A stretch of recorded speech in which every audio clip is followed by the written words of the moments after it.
Are you watching UFC 299 this weekend? If you're watching this video, I'm guessing you are. Did you know that live betting on the UFC is actually my speciality?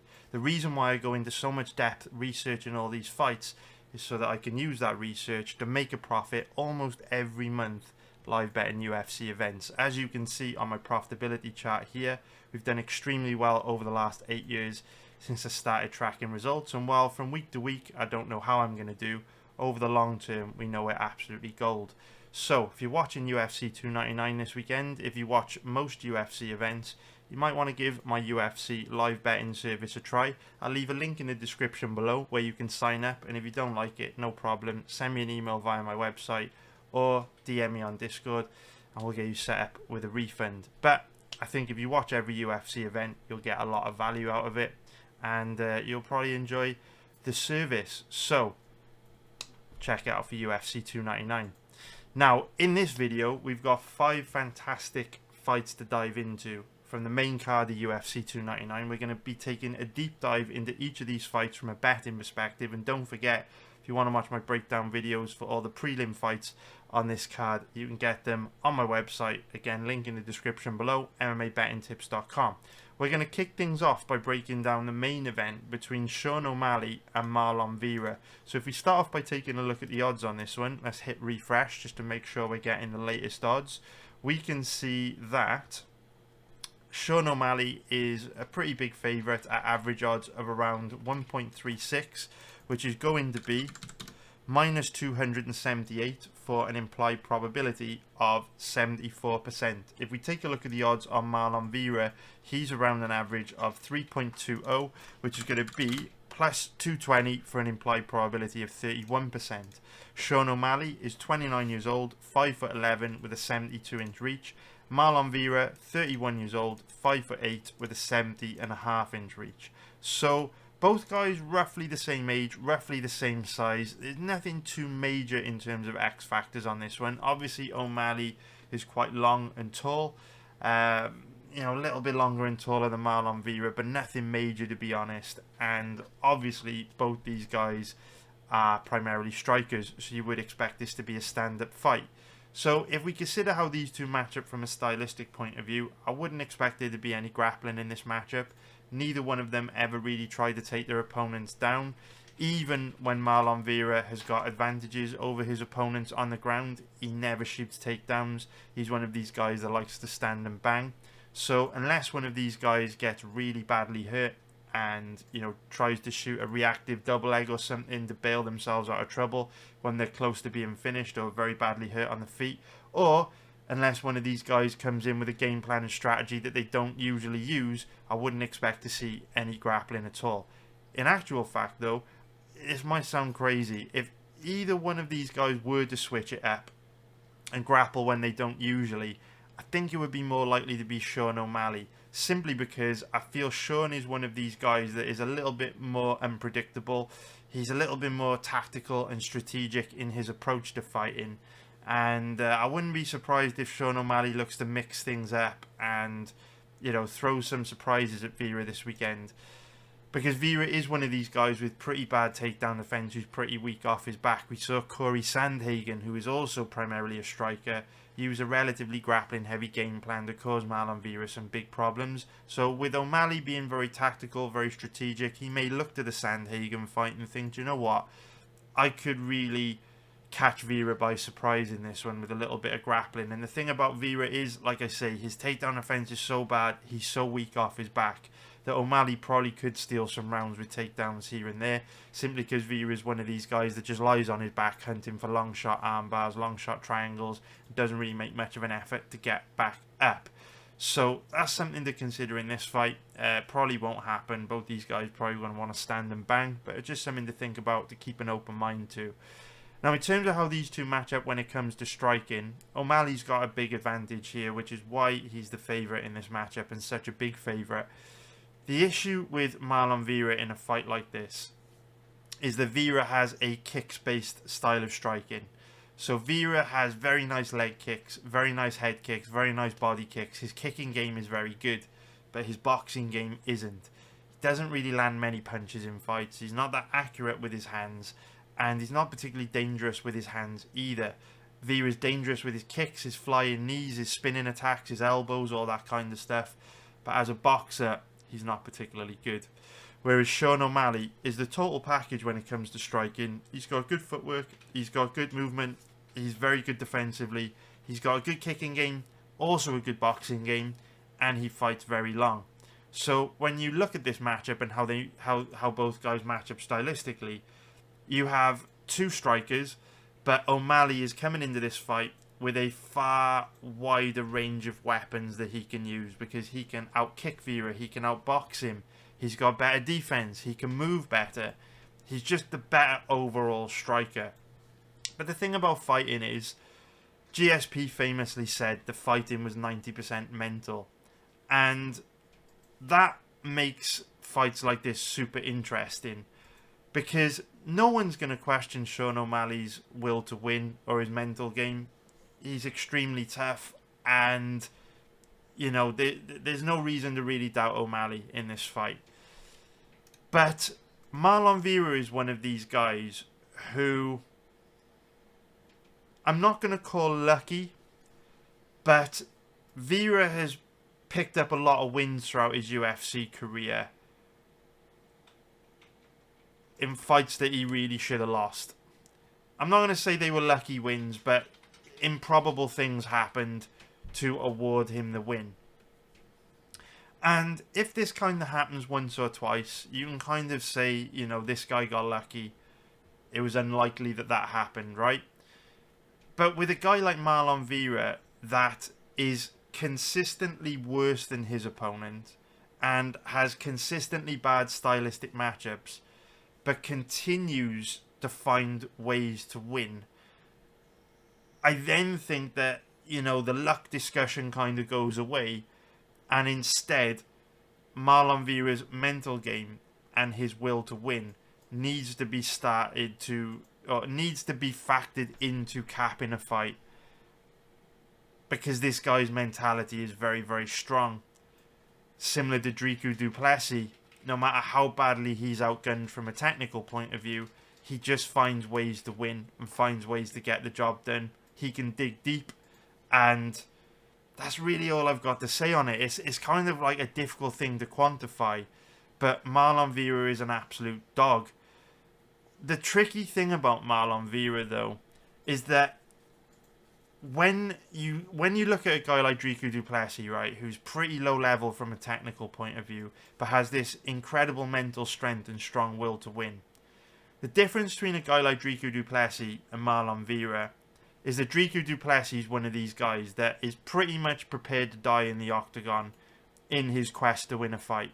He will come forward and he will take an enormous amount of damage, and he will just give the fight everything he's got in order to get his hand raised.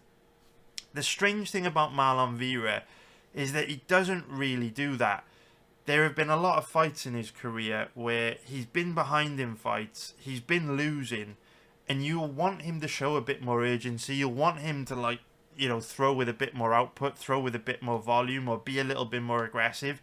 And he kind of doesn't. You know, he's very patient to the extent where, you know, I've seen Jason Perillo, who's cornered him at times in between rounds, kind of shouting at him to get going, and he just very much fights at one pace. He doesn't really switch it up. He doesn't get more aggressive, yet he still often finds ways to win in fights he's losing, or in fights he's competed against superior fighters, or at least superior from a technical point of view, maybe not a mental standpoint. So Vera is just a tricky guy, because I feel every Marlon Vera breakdown is the same, where we say, look, this guy's takedown defense is bad, he's weak off his back, his boxing's bad, he doesn't throw a particularly high volume, he doesn't really have knockout power unless he catches you with a flying knee or some crazy spinning kick or something. He's more of a volume striker. You know, if you look at his record, he frequently goes to decisions. He's not a particularly dangerous striker. You know, aside from finishing, you know, guys like Frankie Edgar and Dominic Cruz are in the tail end of their career, he just doesn't put young, hungry bulls away, and he doesn't even come close to hurting them, to be honest. Yet he finds these ways to win. So this is one of those matchups where, if I would summarize this one from a betting point of view, I would say it's a terrible stylistic matchup for Vera. Absolutely awful. Unfortunately, the odds reflect that, with O'Malley being a big favourite. Like, O'Malley is unbettable in this odds range, right? Terrible risk to reward ratio. You can't bet O'Malley. I'm not the biggest fan of betting Marlon Vera either, because he's pretty much outgunned everywhere. I would actually say that Sean O'Malley is better than him in every single aspect of MMA from a technical point of view. I even think O'Malley's a better grappler.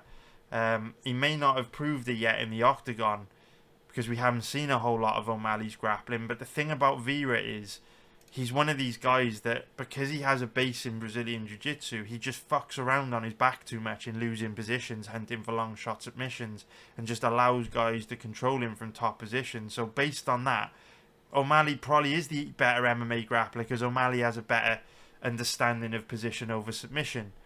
And so, again, I find myself in a position where you can't really bet this fight, because O'Malley should win easily, but his odds reflect that, so there's no value there. He's too big of a favourite, and I don't see enough from Vera which makes me want to bet him. Having said that, Vera finds ways to win, and 25 minutes is a long time to find a way to win. He's an absolute dog. Maybe he can cause another upset, get his hand raised on Saturday night. We all know he's fighting for his daughter. We all know that he has got a greater purpose, and so maybe he digs deep, gets it done again on Saturday night, but it won't be easy. So in terms of the over-under on this one, we can see that the betting sites very much lean towards this fight going deep, with it set at over 4.5 rounds. I would agree with this. Both guys are very, very tough. Both are very difficult to finish, and both frequently go deep in fights when facing a decent level of opponent. You can see that O'Malley has got a lot of quick finishes in fights, but they do tend to be against a relatively low level of opponent. When he faced a step up in competition against Peter Yan, the fight went the distance. When we look at Marlon Vera, he's an absolute decisionator, with the majority of his fights over the last 4 years going to a decision, and if they did end inside the distance, they went pretty deep. And so, when you look at this fight, it is likely to go over. However, 22.5 minutes is a very long time. And both these guys are dangerous. You know, we've seen O'Malley hurt very dangerous opponents like Peter Yan. He had Peter Yan in a lot of trouble. He's knocked out Aljamain Sterling. And Marlon Vera is pretty nasty as well. You know, he's an absolute dog. Both guys have got pretty good cardio, so it's unlikely either of them will slow down in this fight. But for me, the way I look at over-unders on 25-minute title fights is that 25 minutes is a really, really long time. And I hate the idea of betting overs on fights that last that long, because both these guys are going to be trying to take each other out. So if you really, really want to bet the over-under on this, I would prefer to bet the under, just purely based on the chaos of MMA leading to a finish somewhere. But I would not bet that, because, you know, I don't think it's a very strong position for you to put your money. I would avoid this. I think it's going to be a good fight for live betting though, so if you're not in my live betting group for this weekend, fucking get in the live betting group, because I think this is a good card for live betting. Obviously, I'll leave a link in the description below, or you can go to my website to sign up. So, in terms of the prop bets, the most likely outcome is going to be O'Malley by decision. The odds are absolutely terrible. You're only getting even money on a very specific outcome. So, if you're the type of person that just likes to gamble for fun, wants to sprinkle a little bit of money on this fight to make watching him more interesting, and you don't want to pay the heavy price on O'Malley's moneyline odds, which I understand, I would take O'Malley by decision, but just know it's a very bad bet. It's a very, very bad bet, because you might be getting a better return on your money than O'Malley moneyline, you know, than betting O'Malley straight, but it's still a terrible bet, because you're still getting a very bad risk to reward ratio. So the odds on this fight, pretty much exactly where they should be, unfortunately. It's just the way it is, can't do a lot about it. Difficult fight for betting. But let me know who you think is going to win, as we now move on to the next one, which is going to be Dustin Poirier versus Benoit Saint-Denis. So if we start off by taking a look at the odds on this one, we can see that Saint-Denis is the favourite, average odds of around 1.47, which is minus 213 for an implied probability of... I've gone blurry. There we go. Minus 213 for an implied probability of 68%. If we take a look at the odds on Dustin Poirier, he is around an average of 2.75, which is going to be plus 175 for an implied probability of 36%. So I've spoken about this a lot in my live betting group in recent weeks about my plans and goals for 2024. And what I'm planning to do this year is get ahead on fight research. Because at the moment, where we've got, you know, back-to-back UFC events most weeks, I'm in a position where fight research, to do proper fight research, is so time-consuming that it takes me a whole week to research a fight card. So I'm always researching UFC fights the week they're scheduled to take place. But what I'm trying to do in 2024 is get ahead of schedule to the point where I'll be researching fights as the odds get released, which will probably take me for most of 2024 to get to that point, because we don't really have many breaks. We've got one break in April where I'll be working on my website, and then we've got another break in August. So not much time to get ahead on fight research with a UFC card taking a whole week to research. But I am hoping by the end of 2024 I'll be in a position where I'm researching fight cards 2 to 3 weeks out. And this fight between Benoit Saint-Denis and Dustin Poirier is a really good example of why I want to do that, because I just think we would be able to make so much money and place so many more bets if I was to get ahead of schedule on fight research. In the past, it wasn't worth doing this because the max bet limits on, you know, opening odds was so low. But the max bet limits are getting a bit better now if you bet 1 or 2 weeks before a fight takes place. They're not amazing, but they're better than they were. And so that is a big goal of mine for 2024, because this fight shows a perfect example of where I think if I would have had the time, which I don't have, if I would have had the time to research this fight 2 weeks ago, I think we'd have our money in a really strong position on this one. Because you can see just last week or 2 weeks ago, Benoit Saint-Denis, actually, yeah, like 2 weeks ago, something like that, or last week even, the beginning of last week at the very least. But anyway, point being, in recent history, Benoit Saint-Denis was around about a 1.68 favourite. His odds have now been bet down to about 1.47, right? That's a huge difference in odds. And what that means is, for me, based on the fight research, Saint-Denis is unbettable in this odds range. But this is a very good stylistic matchup for him. And I think if you bet Saint-Denis at odds of 1.68, I think he's an absolutely fucking fantastic bet. And congratulations to you. I've missed the boat. I can't do much about it. There's only so many hours in the day. Live betting football, live betting UFC are my priorities. It's what I perform best on. But in 2024, we're going to get ahead of schedule on research, which will enable us to start placing so many more bets when there's really good value on guys like Benoit Saint-Denis. So this fight is a very difficult fight for betting now with where the odds are. But if you got 1.68 on Saint-Denis, I salute you, because that's a great fucking bet. Let's get into the reasons why. So Dustin Poirier is 35 years old, 5'9", with a 73-inch reach. Benoit Saint-Denis, 28 years old, 5'11", with a 73-inch reach. So we've got quite a lot of X factors to go into on this one. The first being the size between these two. So on paper, it doesn't look like there's much of a size difference. Saint-Denis 5'11" with a 73-inch reach, and Poirier's 5'9" with a 73-inch reach. So they look about the same size. But when you look at them in the octagon, the way they move, the impactfulness of their shots, for me, Saint-Denis has quite a big size advantage over Poirier. I'm not talking huge, but he's definitely the bigger, stronger, more physically imposing guy. Be interesting to see what they look like at the ceremonial weigh-ins. Poirier is much slighter.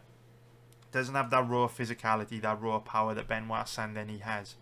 And so that's just something to take into consideration, because when you add into the mix the fact that Poirier is a lot older than Saint-Denis, and we're going to go into this in quite a lot of depth now, but you have a situation where not only is Poirier fighting this young hungry bull in Benoit Saint-Denis, but he's also fighting a young hungry bull, the stronger, more powerful, more athletic, more physically imposing than him. Now, in terms of the age statistic in this fight, we can see that Saint-Denis is 7 years younger than Dustin Poirier, which statistically gives Saint-Denis around about a 67% chance of winning. So straight away, if we look at the odds on Saint-Denis, which are around about 1.47, what's interesting is that the younger fighter wins around 67% of the time when there's a 7-year age gap in a fight. That's pretty much where the implied probability is on Saint-Denis' odds, which is why I think there was a good amount of value in betting him at 1.68 now, but that ship has sailed.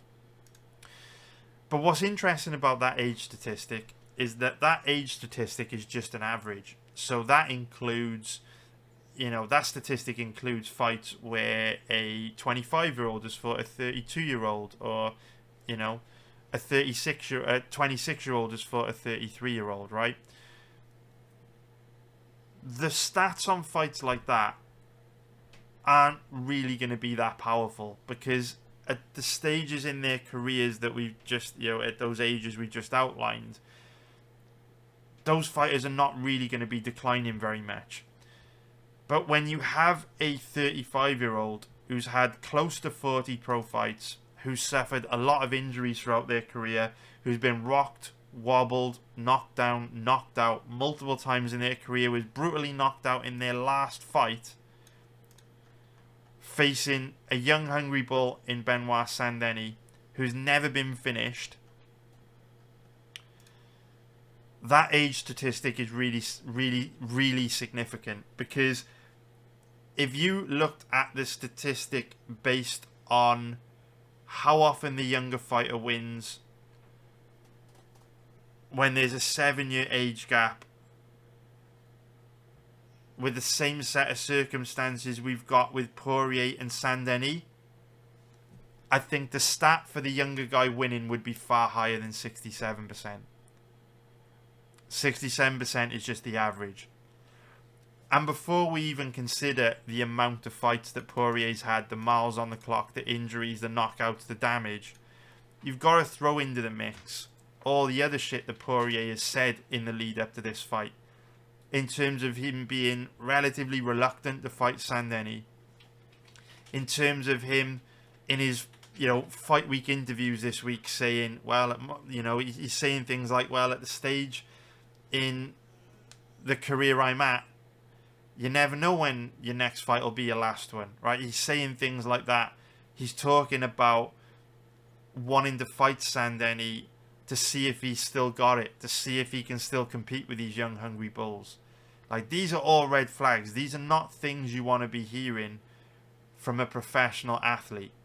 What you want to be hearing from a professional athlete that competes in a cage fight to the death is, I'm the baddest motherfucker in the world. I'm the best fighter in the world. I'm going to win the belt. I'm going to go out there, rip this guy's face off on Saturday night, and start my next title run. That's what you want to hear. Outside of that, gets a little bit concerning. Because I guarantee you, if you watch Saint-Denis' fight week interviews, he's going to be very confident.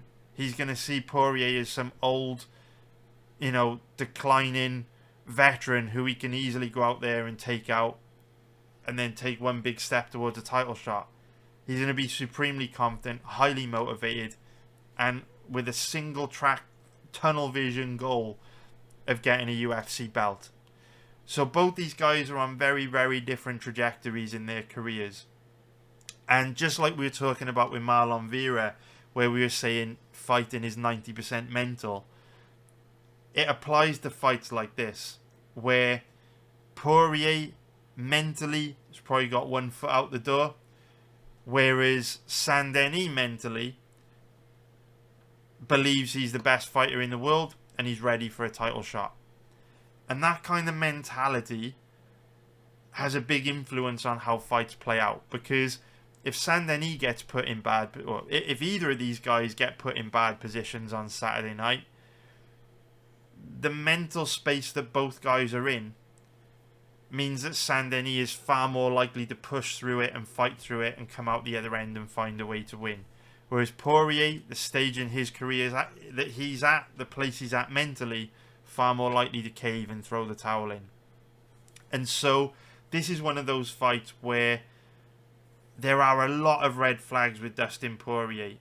You know, there's just about every single red flag you could possibly have with an old vet. Now, there is one X factor that I want to bring up. There is one more X factor. I'm trying to find the picture of it. I completely forgot to get this up beforehand. You probably all know what I'm saying. Here we go, here we go, here we go. Here we go. So, the other X factor to take into consideration is that there are rumours that Benoit Saint-Denis has a staph infection coming into this fight. Now, I don't know a whole lot about this kind of stuff, so please let me know on the Discord. Please let me know in the YouTube comments below what you think this is. I know what an infection looks like, and I know that the tissue around this wound, where it's kind of like white here, I mean, this looks infected. This looks like an infection, for sure, right? This definitely looks like an infection. So, I don't know if this is a staph infection. But what I do know is two things for sure. Right? Help me know if this is a staph infection. But I do know two things from all my years of experience that I do know for sure.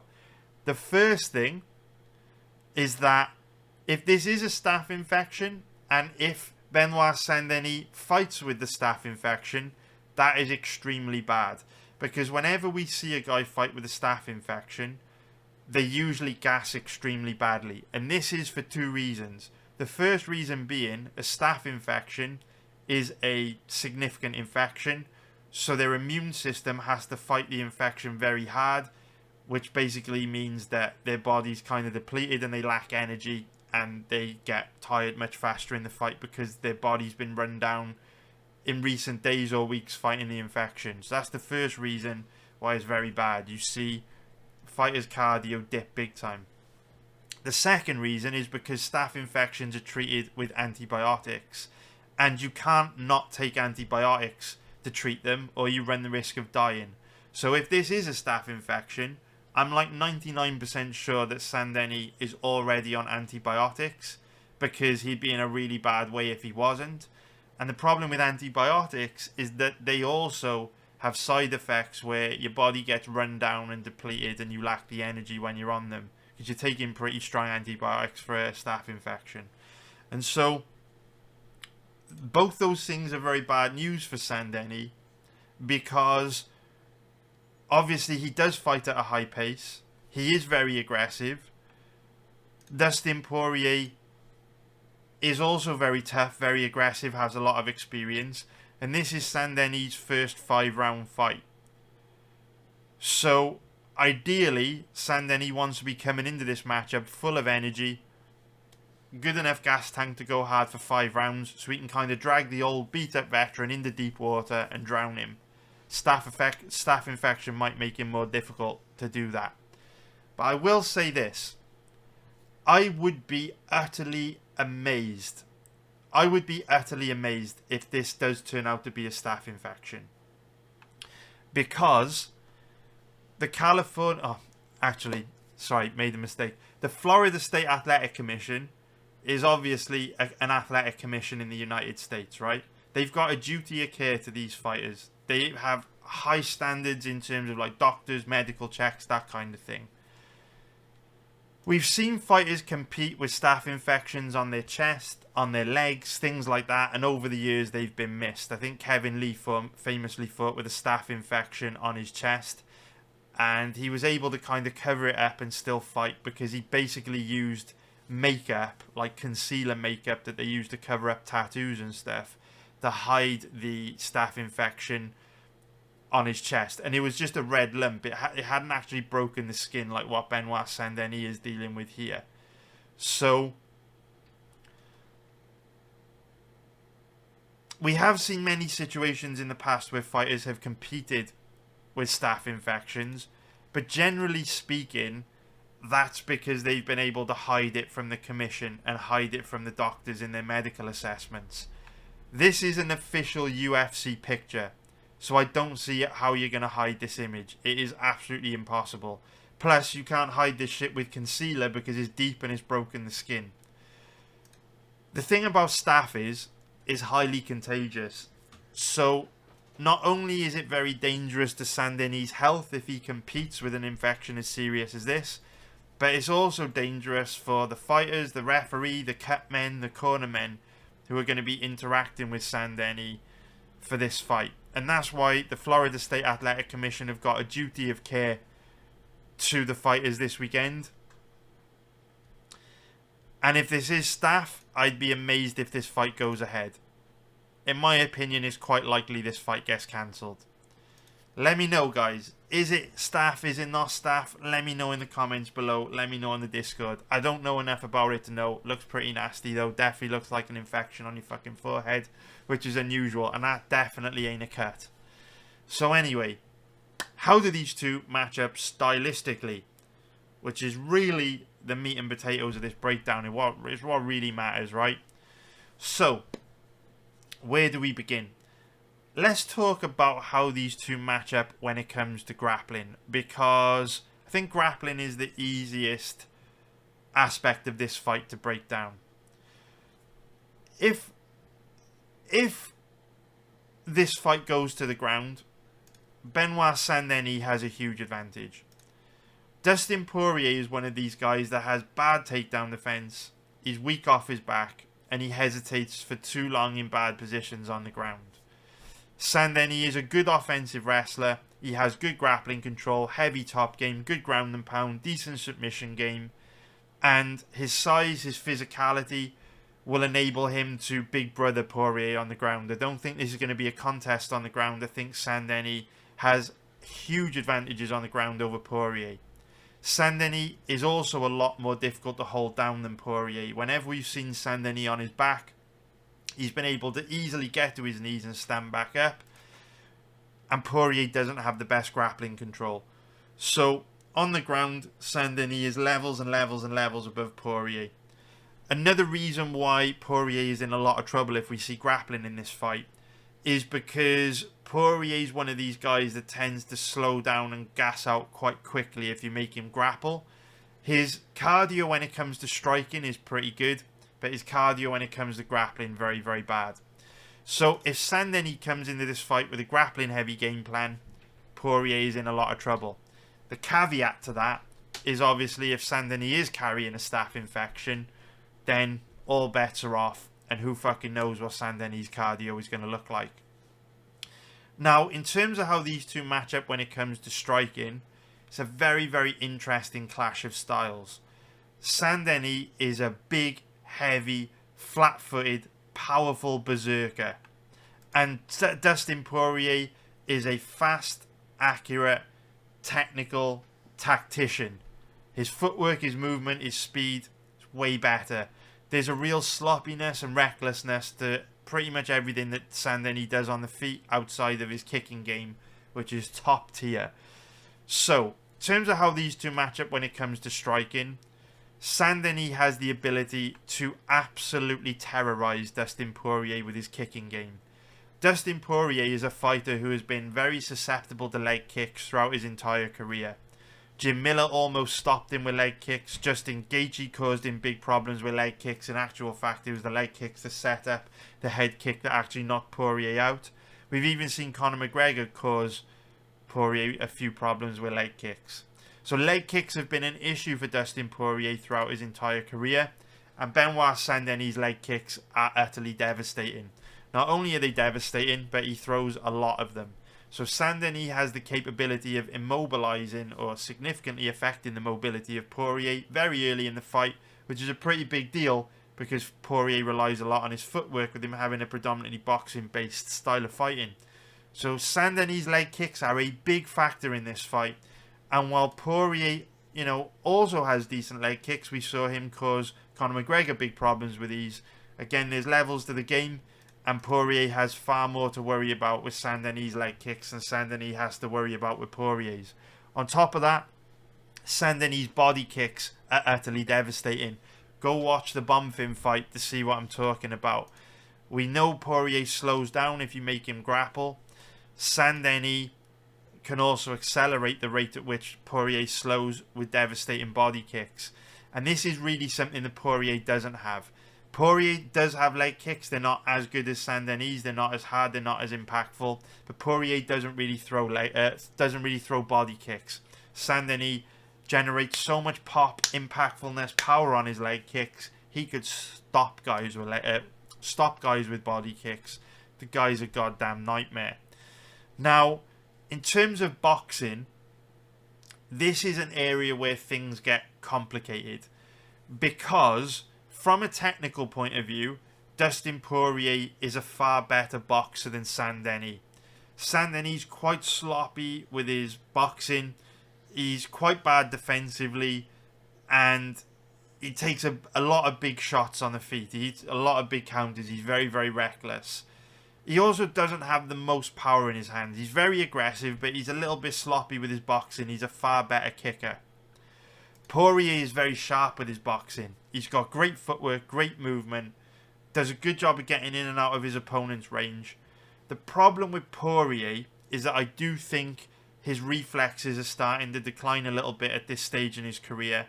And as a result, he doesn't land that many punches over his recent fights. He's one of these guys that still moves well, is still sharp, but struggles to get off and land. If you go and watch the Michael Chandler fight, he really didn't land anything on Michael Chandler up until like the last minute of round 1, where Chandler basically burnt himself out going for stupid takedowns and suplexes and shit. And then Chandler was flat-footed and Poirier could start to land his shots.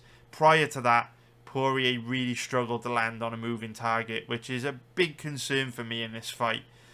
But Saint-Denis is bad defensively. Poirier does have true legit one-shot knockout power. He can hurt you very, very bad. And if Saint-Denis is not careful, Poirier can make him pay for being very bad defensively. So to summarise all of this, how do I look at this fight from a betting point of view? Well, needless to say, there are reasons to bet both guys. If you are interested in Poirier this weekend, you're probably saying things like, Saint-Denis hasn't fought anyone, and this is a big step in big competition for him. He might have a staph infection. We don't know what his cardio's like over 5 rounds. Poirier's experience will be too much for him. All this kind of stuff. Maybe you'll be talking about how reckless and bad defensively Saint-Denis is, and how he's not going to be able to get away with that against a guy like Dustin Poirier. I'd completely agree with everything that you've just said. Those arguments are all very valid. But if you're betting Benoit Saint-Denis this weekend, you will be pointing towards his huge advantages on the ground. His ability to cause Poirier big problems with his leg kicking game. You'd be talking about the fact that Poirier is older, on a decline, taking a lot of damage, talking about retirement, talking about needing to find out whether he can still compete with these young, hungry bulls. And again, all those arguments would be valid. I think a big mistake that people make when it comes to betting on the sport of mixed martial arts is they only focus on one side of the argument. And this fight's a very good example, because there will be people very passionate and feel very strongly that they're placing a solid bet on Dustin Poirier this weekend, and they will weigh all those arguments I just mentioned very, very heavily, but then they will perhaps downplay and disregard the areas in this matchup where Saint-Denis can cause Dustin Poirier a problem. From my perspective, the way that I would look at this fight is that if you list all the reasons for betting Saint-Denis this weekend and all the reasons for betting Poirier, for me there are far more reasons to bet Saint-Denis. I feel his I feel the reasons for betting Saint-Denis this weekend are more tangible. I feel the reasons for betting Poirier this weekend are more intangible. They're more unknown. They're more speculative. Whereas I feel when we're dealing with Saint-Denis, we have cold, hard facts. Let me explain. We don't know if Saint-Denis has a staph infection. Therefore, it is a risk factor, but it may or may not be a risk factor. We just don't know. We also don't know if Saint-Denis is going to stand and bang with Poirier, right? Or if he's going to come out, shoot a double leg very early on, terrorize Poirier on the floor, and dominate him. We don't know, right? Those are kind of like ambiguous aspects to betting Saint-Denis. But for the most part, everything else that we say about Saint-Denis is true. He definitely has an advantage on the ground, even if we don't necessarily know if he's going to try to use it. But if he does use it, Poirier's screwed. We know for a fact he can cause Poirier giant problems with the leg kicks. We know he's tough. We know he's durable. We know he's highly motivated. We know that Poirier is older. We know Poirier is declining. We know Poirier has taken a lot of damage. We know Poirier has been rocked, wobbled, knocked down multiple times in his career. We know Poirier gets tired if you make him grapple. And we know Poirier hasn't looked accurate with his boxing in his last few fights. These are indisputable facts shown in the footage. The camera doesn't lie. So when we talk about Saint-Denis, there are some ambiguous aspects that we can point to for betting Poirier, such as, well, Saint-Denis might have a staph infection. He might not be ready for the step up in competition. Poirier might be too experienced for him, but these are all speculative. They may or may not be true. When we're dealing with Saint-Denis, there are facts in his favour. Indisputable facts. The only indisputable fact that Poirier has in his favour is that Saint-Denis is bad defensively and reckless. Poirier may be able to make him pay for that with his boxing, but he might not be able to make him pay for that if Saint-Denis grapples, or if Saint-Denis smashes Poirier's legs to bits to the point where Poirier can't use his boxing because his mobility is so badly affected. So this is one of those matchups where, for me, if you bet Dustin Poirier this weekend, you're putting your money in a lot of danger. I'm not saying he can't win. Saint-Denis may have a staph infection, may look shit. Saint-Denis may come forward recklessly, eat a bomb, get death shotted, and Poirier wins, right? But doesn't change the fact that based on all the information we've got available going into this fight, you're putting your money in a lot of danger if you bet on Poirier, because you're speculating on a lot of things playing out, which may or may not play out. With Saint-Denis, we have a lot more facts, a lot more evidence as to what he can do to Poirier. And so, for me, if I was going to bet this fight this weekend, I would take Saint-Denis. My problem is I don't like his odds at all. I really wish he was still a 1.68 favourite. And if he was, I would be all over him. I would be all over him. I would bet Saint-Denis without hesitation at 1.68. I think he's a great deal at 1.68. Because I personally cap Saint-Denis at like 65 to 70% here. Which, if you look at his current odds, that's exactly where the odds are. I think the odds are accurate on Saint-Denis. If we could have got these odds, that would be a nice 5 to 10% margin over the bookies. That ship has sailed. Not a lot we can do now. No point in crying about it. We make bank live betting on the UFC. We make bank betting on football. It's one of those things. What can we do? Can't force a bet now because we missed the boat. But we will catch up. And in 2024, we will start to get ahead of schedule on fight research and then be able to capitalise on guys like Saint-Denis when the odds make worth betting them. So that's how I see this fight playing out. If you really want to bet this fight, take Saint-Denis.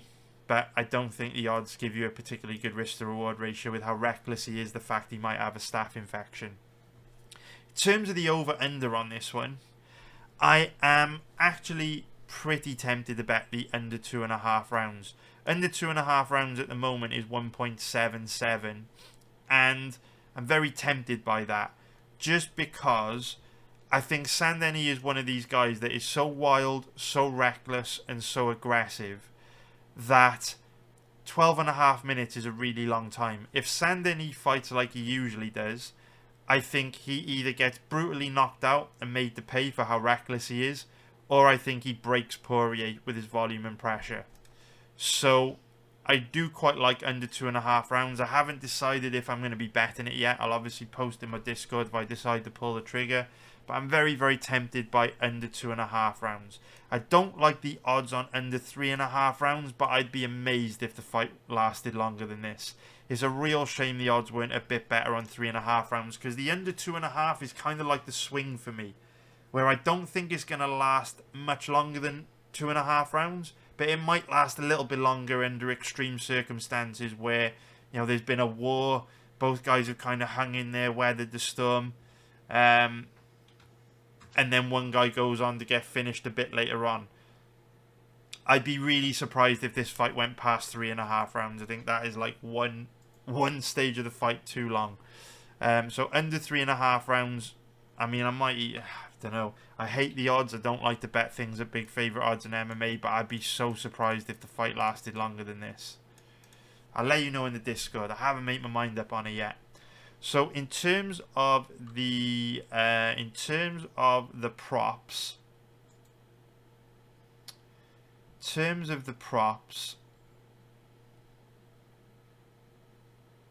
they are looking a bit dead.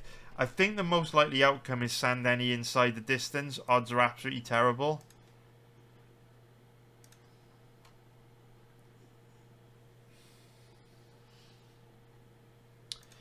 I won't be betting this, but if you really, really, really, really, really want to bet a prop because you like to gamble for fun, I would take Saint-Denis by knockout or TKO, because there's a few ways this could win. Poirier might be quite chinny at this stage in his career, with the fact that this is his first fight back after a brutal knockout and he's had almost 40 pro fights and he's very old for a lightweight. So maybe Saint-Denis knocks him out. He could fold him with a body kick. He could stop him with leg kicks. And if the fight goes to the ground, Poirier may not give up a submission. Saint-Denis may be able to get a stoppage via ground and pound, which is basically what he did to Thiago Moises, who incidentally trains with Poirier at ATT. So yeah, I would go Saint-Denis knockout or TKO, but I don't like the odds. I would have liked more than that. But Saint-Denis knockout or TKO, probably the best prop out of those ones. And yeah, I hope you found that useful. Let me know what you think in the comments below. Who do you think is going to win this fight? And please like the video if you haven't already. And subscribe. I would really appreciate it. Now let's break down the next fight on this card, which is going to be Michael Venom Page versus Kevin Holland. Now, this was one of those fights which I run into every once in a while, where I had a really strong opinion coming into this matchup. And when I started to watch footage on both guys, that kind of galvanized my opinion in that Michael Venom Page would be a really good bet in this fight. And as I started to watch footage on Page, started to watch a little bit of footage on Holland, I was preparing myself to bet Michael Venom Page at his slight underdog odds of around, call it 2.10, which is plus 110 for an implied probability of 48%. I thought that at odds of call it 1.75, which is minus 133 for an implied probability of 57%, I thought that Kevin Holland would be a pretty bad bet in this odds range. But this was one of those fights where, as I worked my way through the research process, I completely changed my opinion, and now my lean is firmly with Kevin Holland. And I am tempted to bet Kevin Holland this weekend. I haven't decided if I'm going to pull the trigger yet, but he is tempting for the reasons that I will describe in this breakdown video. So, Michael Venom Page is 36 years old, 6'3", with a 79-inch reach. And Kevin Holland is 31 years old, 6'3", with an 81-inch reach. So, there's a couple of interesting X factors on this fight. The first being Michael Venom Page's age.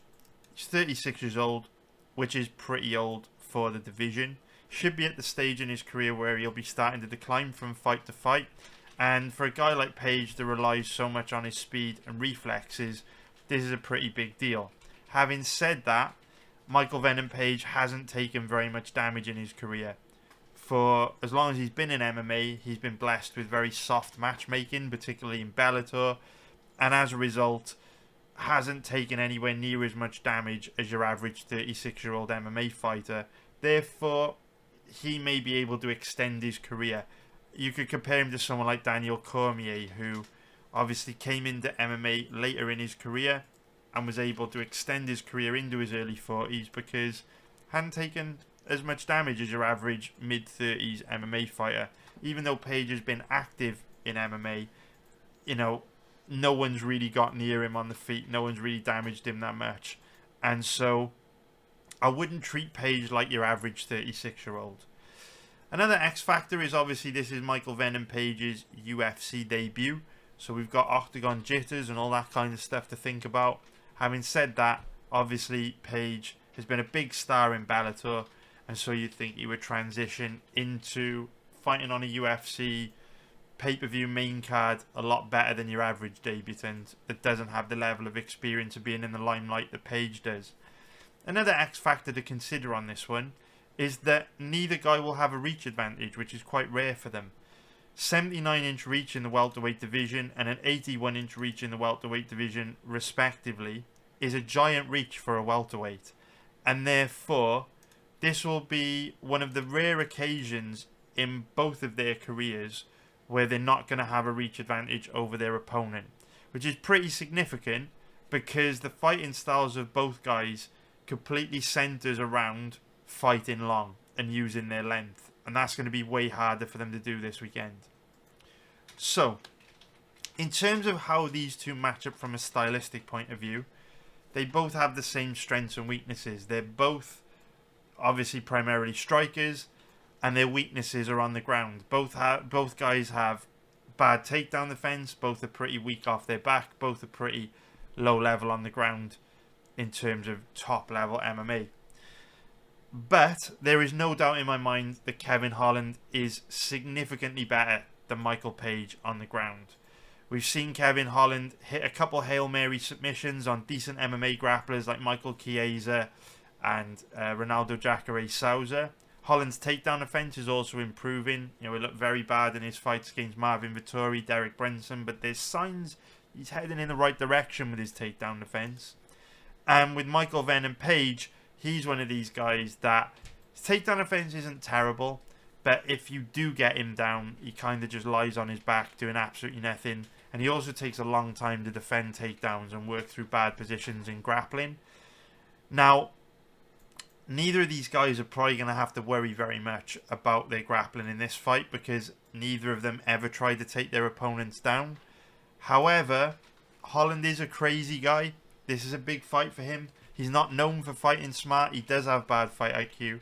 But if Holland were to come into this fight with a grappling heavy game plan, I think he could dominate Michael Page and probably even submit him. That's a crazy thing to say. Holland probably isn't going to do it. We know Holland likes to please Dana. He likes to please the fans. He likes to put on exciting fights and stand-up wars. So Holland probably won't use grappling in this fight. But if he did, Michael Venom Page would be in a fuck ton of trouble. And so if Holland actually does fight smart for once, which is never happens, but if it did happen this weekend, I think Michael Venom Page would be absolutely screwed. But if the fight stays standing, it's a much more complex matchup that could definitely go either way, although my lean is heavily with Mr. Holland.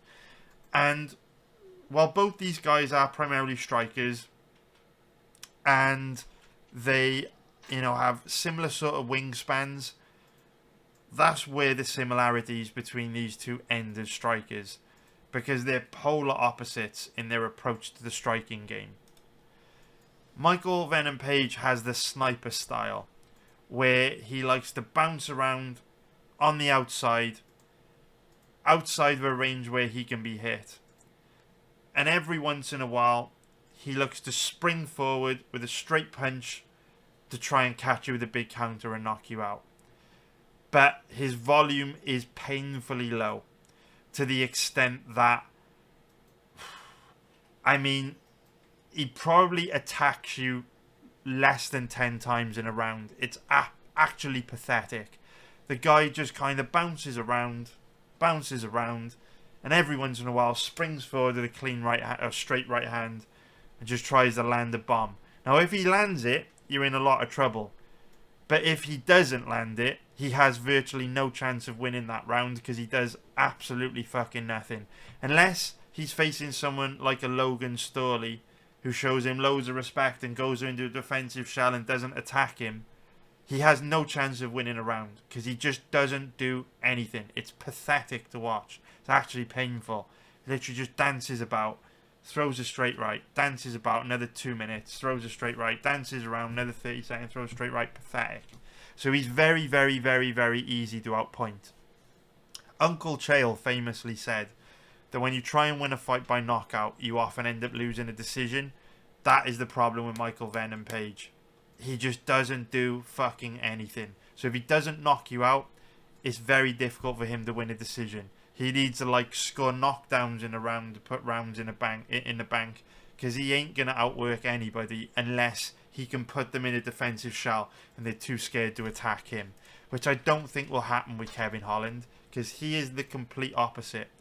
For all of Kevin Holland's weaknesses, and we've talked a lot about his weaknesses over the years on this channel with him having bad fight IQ, bad decision making, the one thing that you can't be critical of Kevin Holland of is the pace in which he fights at. What I really like about Kevin Holland is that he's always attacking you. He's always trying to score. He throws a good volume of strikes. He might not be the most technical. He's not the best defensively. His boxing's a little bit sloppy. He does predominantly have a kicks-based style of striking. But I'd much prefer to back a guy like Kevin Holland who will actually pull the trigger, who will actually throw strikes, as opposed to someone like Michael Venom Page who dances around and does absolutely nothing. So Michael Venom Page might be let's not say might. Michael Venom Page is the more dangerous striker out of the two. He is the more technical. He does move better than Kevin Holland. He's better defensively than Kevin Holland. But what's the point if you don't pull the trigger? And that's why I'm leaning towards Kevin Holland this weekend. Because while I do think Page is a very difficult style that Holland will struggle to get to, because Page is one of these guys that dances around and doesn't like to engage. With a guy like Page, he just has very little room for error, very little margin for error, because he has to rely on the judges giving him credit for the 3, 4, 5, 6 strikes that he might land in a round. And that's putting a lot of faith in MMA judges when we know how bad they are. Whereas Holland can throw, be aggressive, just outwork Page and just generally do more. And that's why my lean is Kevin Holland this weekend. From a betting perspective, I'm very tempted to bet Kevin Holland because we know for sure he has a huge advantage on the ground even if he's unlikely to use it. We know for sure he throws a high volume of strikes or higher volume of strikes than Page. He's got a granite chin, he's tough as nails, has good cardio, he's younger than Page. I think there's a lot of reasons to like Kevin Holland this weekend. It's just his bad fight IQ and decision making are a deal breaker. And it's very, very difficult to trust him with my money. Having said that, he's extremely tempting this weekend. And I will let you know in Discord if I do decide to bet him. Again, it's a very complex fight, so I haven't made my mind up yet. But I just don't think Michael Venom Page is very good. I think when he's facing these low-level guys that show him tons of respect, he can put him in a defensive shell and style on them.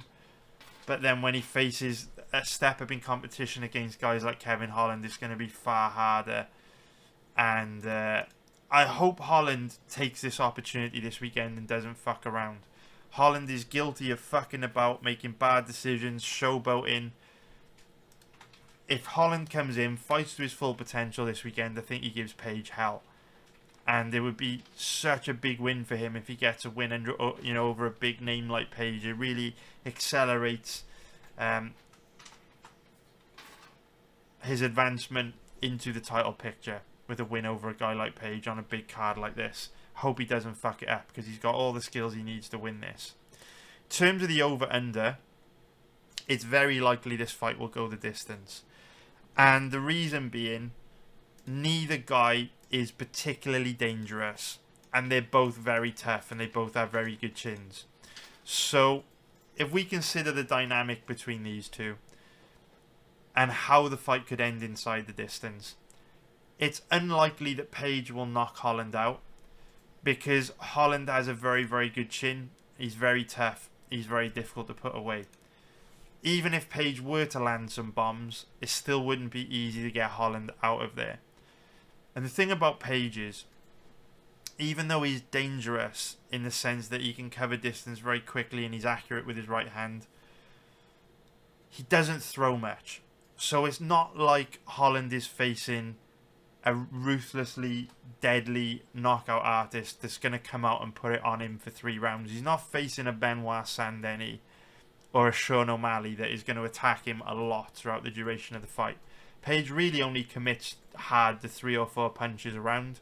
And so if Holland can just evade them, he's going to be alright. And with Holland being a similar sort of wingspan to Page, having decent footwork, decent movement, good chin, I don't think it's that likely Page finishes Holland.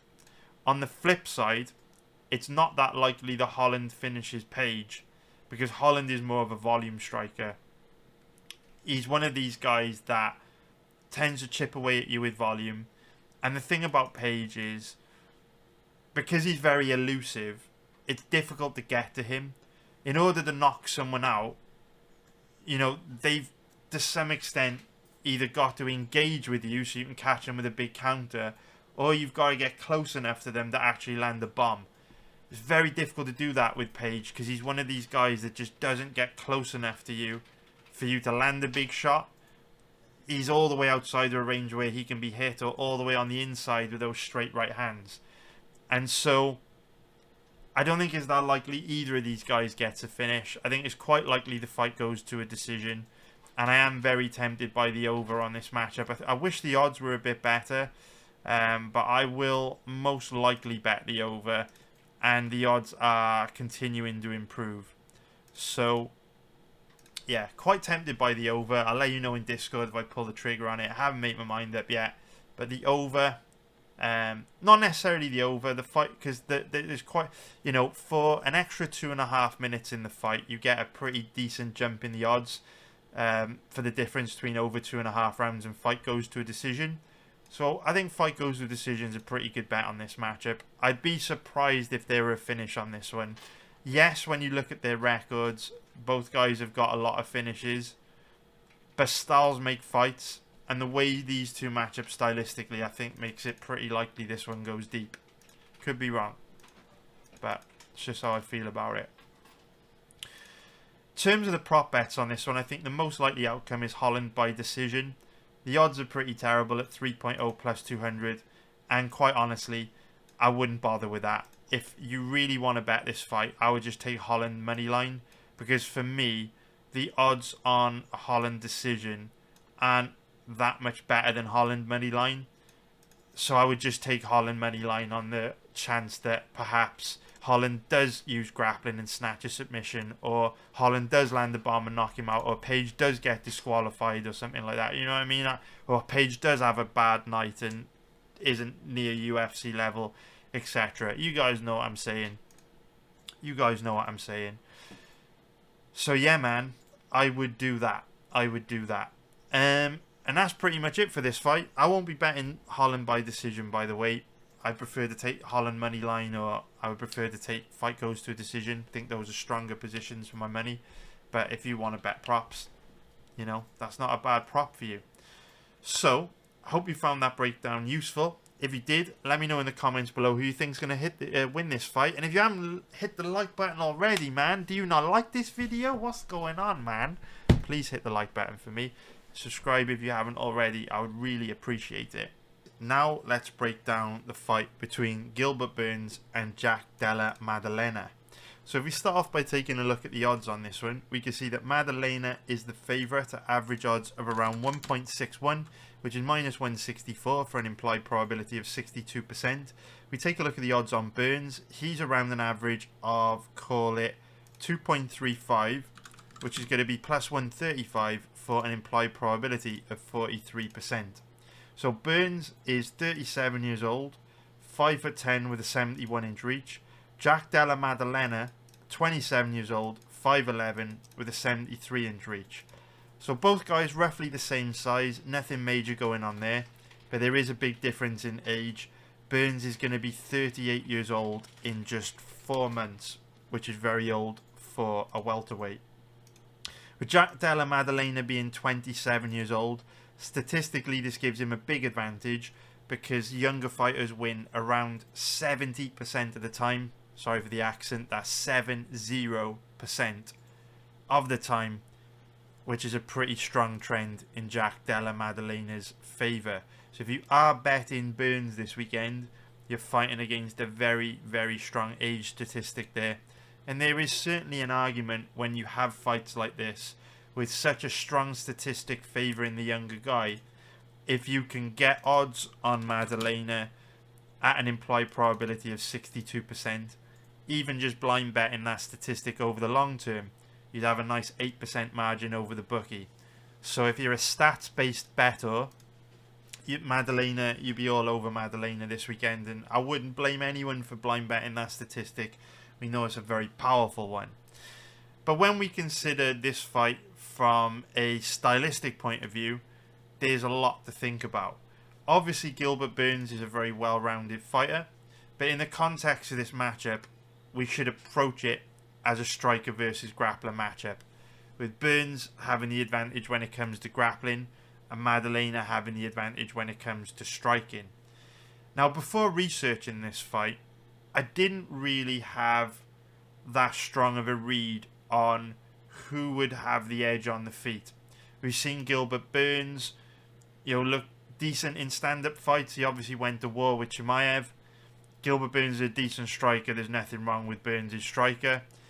Nothing wrong with Burns' striking. And to be fair to Maddalena, even though he hasn't fought the highest level of opponent compared to Gilbert Burns, obviously he's looked amazing on the feet. But it's difficult to gauge how guys Maddalena will do when they face a step up against guys like Gilbert, because Maddalena, for the most part, is just very aggressive, very dangerous on the feet, and he can overwhelm these lower level guys, where it won't be as easy to overwhelm these more experienced veterans like Burns.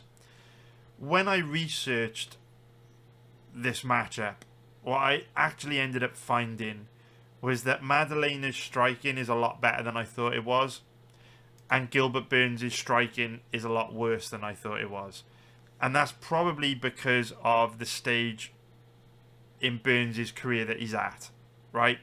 And we've got to be very careful when it comes to Gilbert Burns and guys like Dustin Poirier, not to judge their abilities based on their entire body of work throughout their careers, because we know at the stages of their careers they're in, they're going to be declining a lot from fight to fight. There's no way that Gilbert Burns at almost 38 years old is the same as Gilbert Burns that was 33, 34 years old.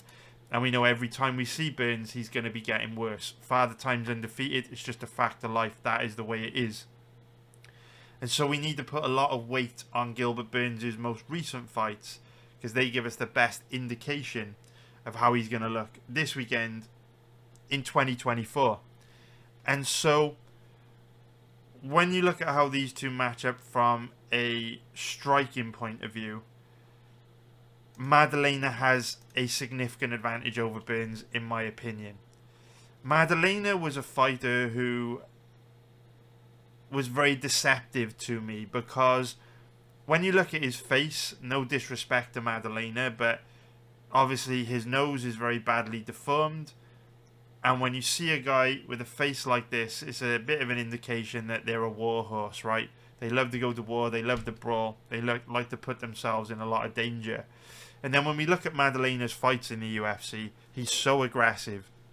I had this perception of Maddalena that he was a little bit like Benoit Saint-Denis, and that he was wild and reckless and aggressive. But that's not really the case.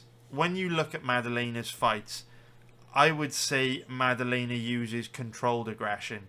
He is very aggressive, he does fight at a high pace, and he's very dangerous, but he's actually pretty good defensively. I think the reason why Maddalena's face is so damaged is because he's a fighter that likes to fight in the pocket, which means naturally he's going to be in the firing line, because he's not like a Michael Venom Page that is going to be all the way outside of his opponent's range where he can't be hit, or all the way on the inside just trying to get in and get out with one shot. Maddalena wants to be in the phone booth. He wants to be right in front of you. He wants to be in that boxing range. And he's very good at getting into the boxing range safely. And he's very good at fighting in the boxing range safely as well. He does a good job of fighting from behind the high boxing guard. He's got really good head movement, a really good ability to read his opponents, and a really good ability to slip shots and fire back with devastating counters in very, very close proximity. I think the biggest strength I see in Maddalena's striking is that he's very good at performing well in chaos. A lot of guys, when they're exchanging in the pocket, they kind of close their eyes and just kind of let their hands go and hope for the best. Whereas Maddalena, his boxing is very high level, and in the pocket, he's very, very, very intelligent, very comfortable there, and very dangerous. And this is a big difference between Maddalena and a lot of the guys that Burns has faced in the past. I know in terms of ranking, experience, Burns has faced the best welterweights in the world for many, many years, but Maddalena is bringing something to the table that not a lot of welterweights can do. He's very good in the pocket, better in the pocket than pretty much anyone Burns has faced in his career, in my opinion. And I've got very high praise for Maddalena in that regard. Maddalena does something very few welterweights ever have, in my opinion. So I give very high praise to Mr. Maddalena. His boxing is top tier. And so, in terms of how these two match up when it comes to striking, it is a very difficult fight for Burns, because Burns isn't particularly accurate, and he doesn't throw a particularly high volume of strikes. He likes to bounce around light on his feet and load up on a big right hand. But it's very difficult to cause a guy like Maddalena a problem with that style, because Maddalena is just a proper boxer. It's going to take more than an overhand right, more than a right hook, to cause this guy a problem. He's very comfortable coming forward, bobbing and weaving, staying behind the high boxing guard, slipping shots, coming over the top and punishing you. Now, don't get me wrong, Maddalena does have sequences in his fights where he just thinks fuck it and decides to brawl. He definitely does that, but it's in a much more controlled way than a reckless way than what we'd see from a guy like Benoit Saint-Denis. Maddalena is really good on the feet, and I think he gives Gilbert Burns total hell on the feet in this fight. I think if it stays standing, I think Maddalena absolutely smokes Gilbert Burns. I don't give Burns much of a chance on the feet. But this was one of those fights where, when I began to research it, I'm watching some fights of Maddalena's striking, then we watch some fights of Gilbert Burns' striking, and I'm preparing myself to bet Maddalena, because I'm thinking, man, if Maddalena keeps this fight standing, Gilbert Burns is absolutely doomed. But in the back of my head, I'm remembering the fight against Basil Hafez, where he almost lost the fight against the guy coming on super short notice because of issues with his takedown offense and ground game, right? And so I'm very much liking a bet on Jack Della Maddalena, but in the back of my mind I'm thinking there might be some issues with his grappling, and Gilbert Burns, super high level Brazilian Jiu-Jitsu black belt with really good offensive wrestling, good grappling control, good chain wrestling, good MMA wrestling. And so I've put a lot of time into researching this card, like I research every card, and we put a lot of effort and time into the fight research because we scout for pre-fight bets, and we do great on pre-fight betting. We only had one losing month on the whole of 2023. And while I only place a low volume of pre-fight bets, we know that when I do place a pre-fight bet, generally speaking, they're top tier, and we've got our money in a really strong position. And I was optimistic we'd find a pre-fight bet on this one. And it's going to be tough because of some footage I'm about to show you.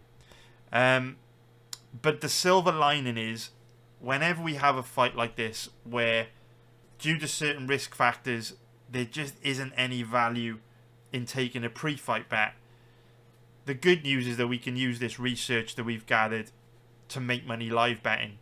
And our profitability chart speaks for ourselves. Like, if you're watching this, you're not in the live betting group. I don't know why. We make a profit most months over the last 8 years. We consistently grind out profits. And it's the time, the effort that we put into researching fights like this that gives us a massive edge over the betting sites. So if you do want to join us for live betting this weekend, you go to my website. There's a link in the description below. If you're watching this on my website, you already know how to join us in live betting. This fight is very good for live betting because it's one of those matchups where before the fight takes place, there are big unanswered questions which make it very difficult to predict before the fight takes place who's going to win. But during the fight, we're going to get all those questions answered. And based on our fight research, we're going to know exactly who's more likely to win this fight pretty early on, in my opinion. Based on certain things we're going to see. If you're experienced, you'll know what to look for. If you're not experienced, probably just join my live betting group and let me do the work for you. But basically, the issue we've got with this fight is both guys have extreme advantages in the area that the other is weak. And I do mean extreme. If the fight stays standing, I think Jack Della Maddalena is going to absolutely blow Burns out the water. If this fight stays standing, I don't think it's going to be a contest. I don't think Burns is going to match the volume, the aggression, the tenacity of Maddalena. I just don't think he can hang on the feet with Maddalena. And the longer the fight goes, the more Burns is going to struggle because Maddalena gets more and more and more aggressive as the fight wears on. However, Burns has huge advantages on the ground. And what I want to do is show you some clips of Maddalena to highlight just how bad on the ground he is. And how it could really, really cost him against Mr. Gilbert Burns. So, one really important factor to take into consideration on this fight is that from a technical point of view, Jack Della Maddalena's MMA grappling isn't necessarily terrible. I don't think Jack Della Maddalena's takedown offense or ground game is that bad. I think Jack Della Maddalena's decision making when MMA grappling is utterly terrible. He consistently makes catastrophic mistakes in grappling positions when you can see in other stages of a fight he knows exactly what to do. And I always say when we do these breakdown videos, I don't mind if a fighter has bad takedown defense so long as they're able to work their way back up to their feet. My frustration with Jack Della Maddalena is that his takedown offense is sometimes very good, but then he gets complacent, has lapses in concentration, and gives up cheap takedowns. A huge problem in Maddalena's MMA grappling game is that he's a little bit like Michael Venom Page in that he takes far too long to work through bad positions on the ground. So if you look at footage of Maddalena, or if you look at footage of Michael Venom Page, they will demonstrate the ability to use the exact technique they need to use in order to work through bad positions. But for whatever reason, it's very strange, it might take them a minute or two before they actually execute the correct technique and start to work through that bad position, which is very frustrating because with that moment of hesitation, they give their opportunity, or they give their opponents an opportunity to even put them in a worse position that they then have to deal with, or give their opponents an opportunity to pace themselves or put points in the bank, steal the round, which makes it much harder for them to win the fight. And so they're very frustrating because guys like Michael Venom Page, guys like Jack Della Maddalena, they show you they know what to do, but they just don't do it quick enough. And I always use the example of Team Alpha Male fighters because for me they're the gold standard in this department. The best examples of what I want to see when guys are taken down is what you'll see from the Team Alpha Male alumni. Guys like Chad Mendes, Danny Castillo, guys like Cody Garbrandt, TJ Dillashaw, Uriah Faber. It's that stable of fighters where you could take them down. Their takedown defense wasn't bulletproof. But as soon as they hit the ground, they immediately pop back up to their feet. That prevents their opponents from establishing a dominant position. It prevents their opponent from putting them in a worse position. It prevents their opponents from scoring points and racking up control time on the ground.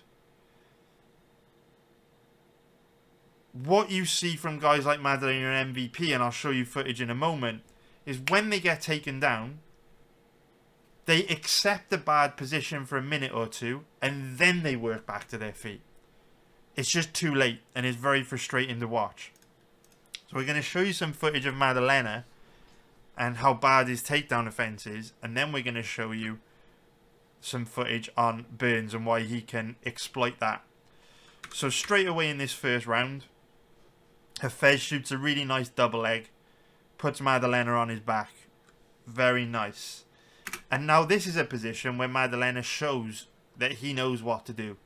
He immediately scoots his butt out from underneath Hafez and gets his back tight to the cage. So that now he's in a strong position to start clearing his legs and wall walking back up to his feet.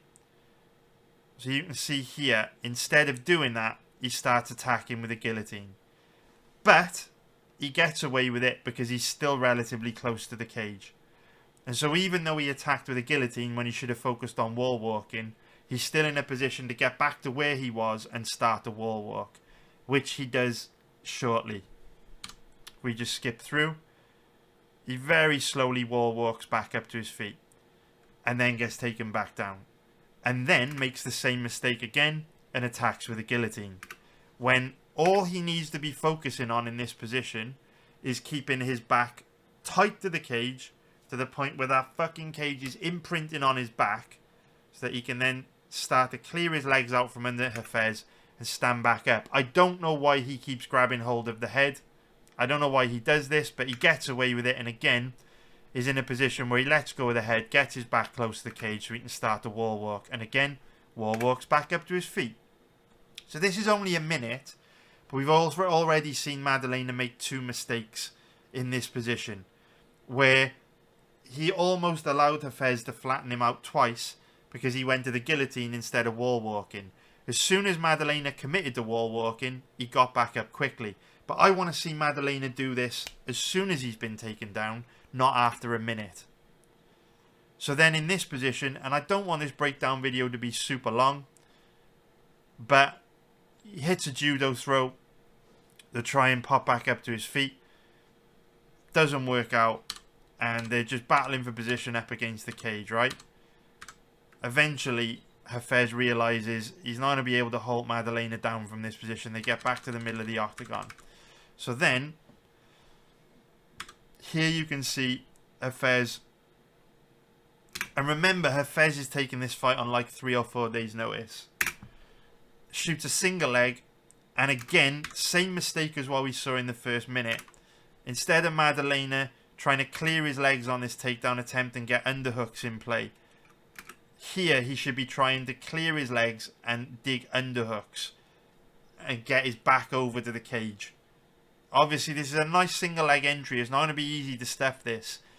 But even if you get taken down in this position, you at least want your fighter to be demonstrating the correct techniques to show that they're doing their best to stuff the takedown. It's not what we get from Maddalena. Instead, he grabs hold of the head, jumps on a guillotine again. I don't understand why. Loses the scramble. Hafez takes top position. So here, what you want to see is Maddalena starting to turn into Hafez to try and get to his knees to stand back up. You can see Hafez just inside control. And Maddalena's just lying on his back. Like, what is he waiting for? It's 2.5 minutes into the fight. Why isn't he trying to turn into Hafez and scramble back up to his feet? I don't understand. Like, what are you waiting for here? I'm going to skip through a little bit. The takedown came at, call it, 2 minutes 45, right? We'll just skip through so the breakdown's not super long. But he waits around, I would say, 30 seconds before getting to his knees and standing back up. And this is what is really frustrating about Jack Della Maddalena. It's fucking infuriating. If you look at his positions up against the cage, or on his back there, when he commits to the technique he needs to commit to work through that position, he gets it first time. Like when he actually tried to wall walk in that first minute, he immediately stands back up. When he's on his back and Hafez is in side control and he turns into Hafez and gets to his knees, he immediately stands back up. But why does he take 30 to 40 seconds before he goes to that? You want to see a fighter, when they're taken down, immediately pop back up to their feet, because then their opponent doesn't get a chance to score. I just don't understand why he does it, and it gets worse as this fight this fight wears on. So towards the end of round 1, and bearing in mind Hafez takes this fight on literally a week's, like 3 or 4 days notice. So again, same mistake again. Let me just turn the volume down. There we go. Same mistake again. Hafez shoots. Very, very nice. Double leg entry. Transitions to a single leg. And here, Maddalena is in such a good position to stuff this takedown. The takedown that came earlier in this round, Hafez was in much deeper on this single leg. Look at this position. Maddalena's doing a good job of clearing the legs. Just needs to fight for underhooks and try to break Hafez's grip so that he can't drive through on the takedown attempt. Look at what he does. Jumps on a guillotine again. And now this is catastrophic, because earlier in the round, there's time remaining in the round for Maddalena to score points to still win the round. When you're giving up takedowns in the business end of the round, 40 seconds left to go in the round, this could literally be gifting the round to Hafez. Literally just gave up the cheapest takedown ever. He was so close to stuffing it. And look, he just lies on his back. Where's the urgency? He's just lying there. You know how to get back up from this position, because you've shown us in your past fights. You've shown us in this fight. He just lies there, doing nothing. Giving Hafez opportunities to end the round strong, score points, potentially steal the round. And it just continues into rounds 2 and 3. It drives me fucking crazy. Very frustrating, because if this guy had any idea what he was doing on the ground, I'd be all over betting him this weekend. I'd be all over betting him, but he's just fucking clueless. He makes so many mistakes. Now if we go into round 2, it's more of the same. Now bear in mind, Hafez is coming into this fight on 3 or 4 days notice. This fight is being contested at a very high pace. So he is making mistakes in this fight, and he's going to get tired and become less effective. So Maddalena does have more success in rounds 2 and 3. It just doesn't take away from the fact that from a technical point of view, Maddalena consistently makes catastrophic mistakes. So nice double leg entry there, and this time Maddalena, instead of jumping on a guillotine and giving up a takedown, does the correct thing. It's another nice takedown entry, but this time Maddalena clears his legs, scrambles over to the cage, which is exactly what he is supposed to do. Very nice. So another example of where Maddalena shows us that he knows what to do. And at this point in the fight, you're probably thinking, oh, you know, he's going to turn the tide now. You know, he's learned his lesson from round 1. He's going to start making it difficult for Hafez to get these takedowns. You'd be surprised. Again here, more confirmation that Maddalena knows what he's doing. Single leg entry there. This time Maddalena reads it, clears his legs, gets the underhook, shuts that shit down. We keep going. Again, I guess a little one here. Obviously, Hafez is very tired now, very laboured entry. But it's all about the technique. Look at what Maddalena does. Clears his legs. Clears his legs. Gets the underhook in play. Shuts the takedown down. Correct technique. We love to see it. We love to see it. Here's another takedown attempt. Double leg entry. Again, clears the legs. Sprawls out of it. Doesn't go for underhooks, which I don't like.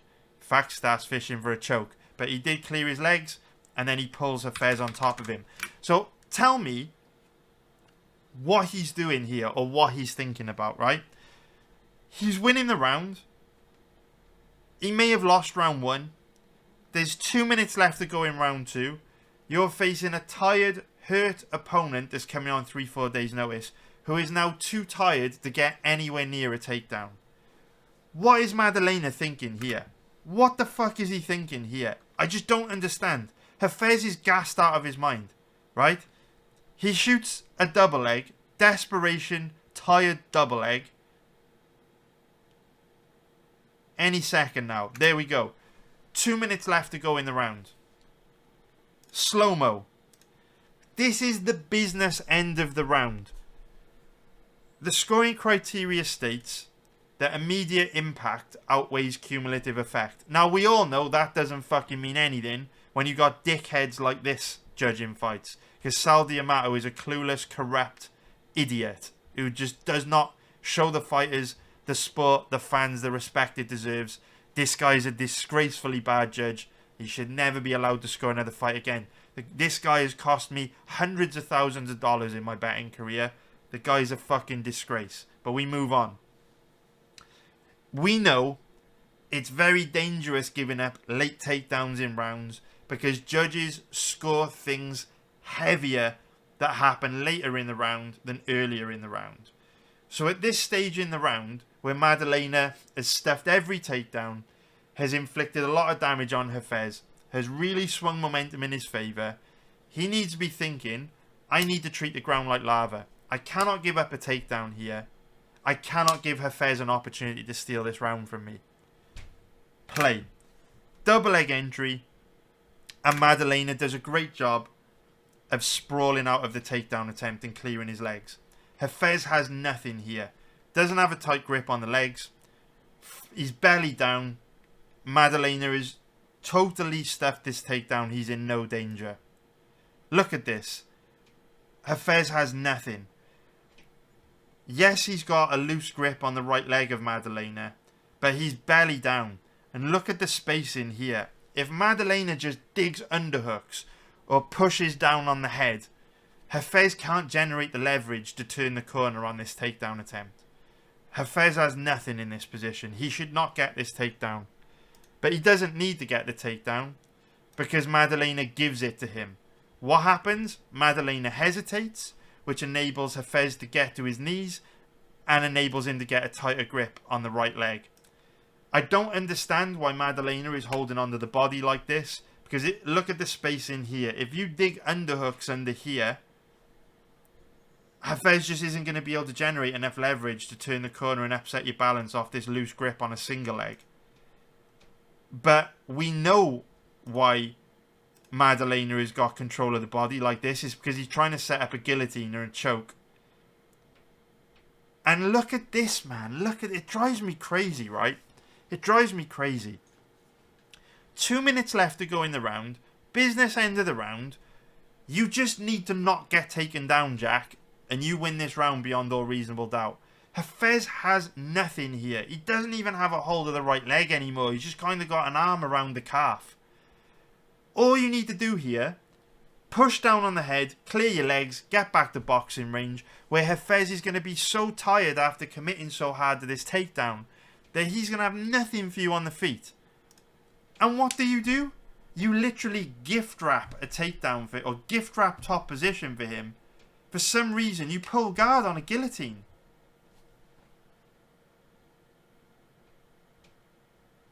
You actually help him over into side control. Actually help him over into half guard. But I'm like, what are you doing, man? It's mind-blowing. It is actually mind-blowing how bad Maddalena's grappling IQ is. And now at the business end of the round, he's underneath Hafez in a position where he may lose round 2 and be down 2 rounds going into the third. Now, look at the time. 2 minutes left to go in this round.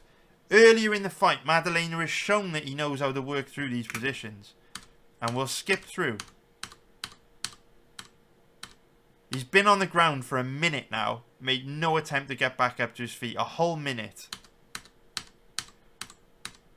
And just spends the rest of the round on the bottom, doing absolutely nothing. So look, if you're going to be pulling guard on guillotines, be damn sure you know how to work your way back up to your feet. Otherwise, why are you pulling guard on guillotines? if you've got a fucking vicious guillotine like Pedro Munoz, and you aggressively attack guillotines because you bet on yourself to get a submission with it, that's cool when you're Pedro Munoz, who knows how to immediately work your way back up to your feet.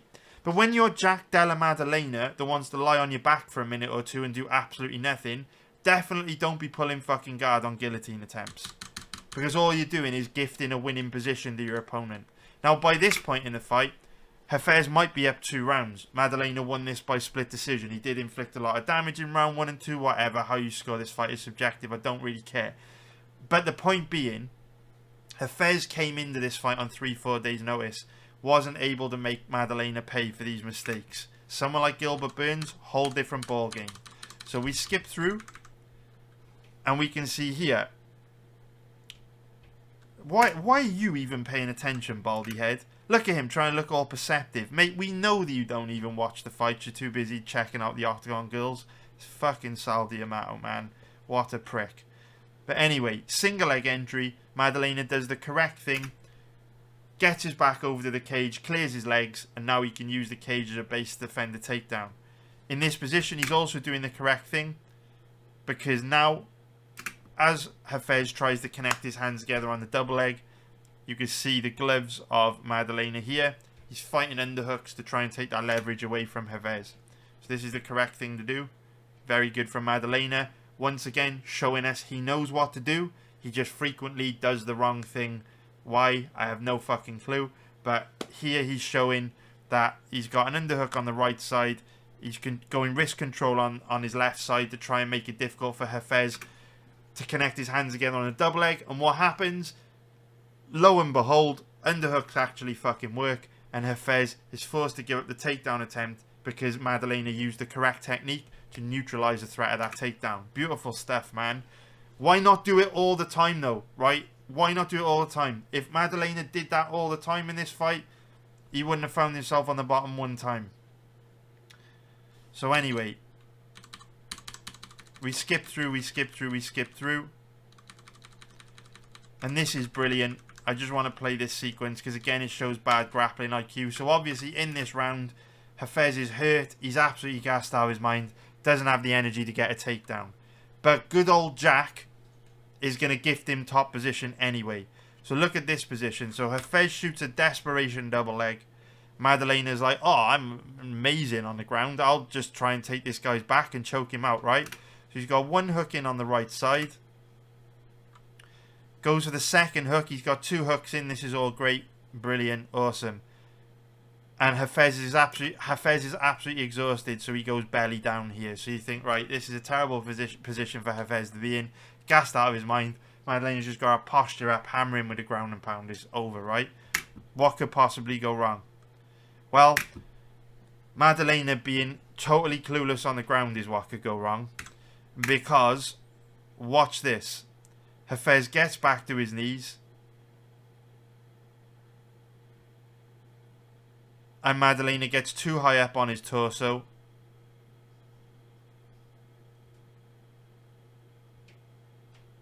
Here. And Hafez literally just rolls into top position.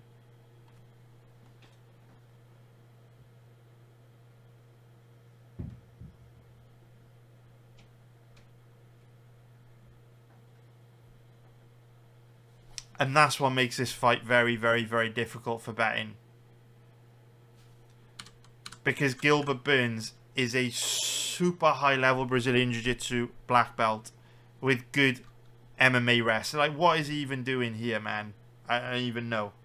So just so that you guys can show, or just so that I can show you guys why all that shit is problematic for Maddalena in this fight, let me just show you some footage of Gilbert Burns' offensive wrestling. The thing about Gilbert Burns is he doesn't wrestle much, but when he does wrestle, he's very fucking good. So this is fight against Masvidal, who, to be fair, has a similar style to Maddalena. Not very good takedown defense, but a predominantly boxing-based style. So late takedown here, nice double leg entry into a body lock. straight into side control. So these takedown entries, bit of chain wrestling. Can't see Maddalena stuffing entries like this. Look at that. Straight into body lock. Boom. Double leg doesn't work. We'll go to the body lock. No problem. We'll skip forward a bit more. Here we go. Round 2. Double leg entry. Hands connected together. Picks George up. Jorge up. Middle of the octagon. Side control. Masvidal does a good job of recovering guard, actually. But he got the takedown. Tried to get side control, but he got the takedown, right? 4.5 minutes into round 2. Obviously, we know Masvidal's weak off his back, but so's Maddalena. And Burns holds him down easily. Eventually, Masvidal scrambles over to the cage, work his way back up to his feet. But Burns keeps the chain wrestling going, keeps the body lock.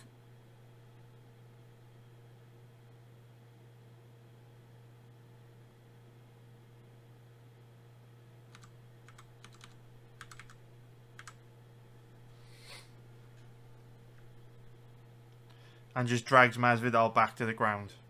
Off the body lock. Just nice, persistent chain wrestling.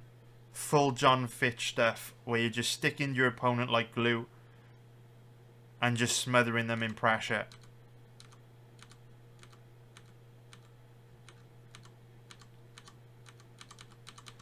And then if we go into round 3.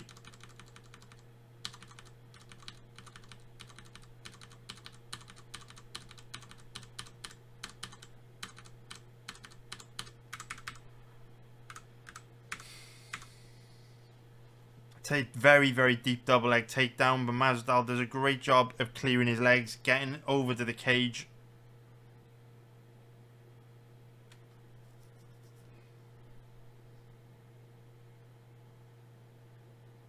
And Burns, you can see, trying to hit an outside trip there.